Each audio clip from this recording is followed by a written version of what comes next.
White's objective here is to make a living shape. So this stone is very vulnerable and is a weakness in White's shape. So if White ignores it, Black can play this move. And now White can only capture Black. And this will be a ko. White finds a ko threat on the outside. Potentially Black has all these local ko threats. And it's not a great ko for White. If White stands down here, Black can just connect here. And these two White stones will die. And White will fail this way. So if White plays at number 1, then this will likely be a ko after 2 and 4. So White must address this weakness first by playing this bend.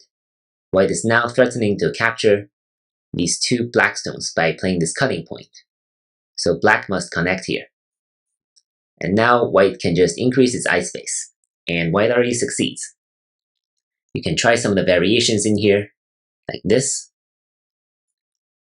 Black cannot really come in here. If it comes in this way, then this is still a real eye. White will have 3 real eyes. Black plays here. It doesn't seem like there will be a problem for White making a living shape, right?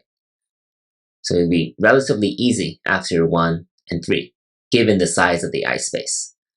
But finding number 1 is probably the main challenge here, because you have to realize the weakness in this shape. And once this exchange is made, White only has to increase its eye space to the largest extent possible. So there are a couple keys to this problem. Hopefully you found those out on your own. If not, it's still useful to remember them going forward. Good luck, and thank you for watching.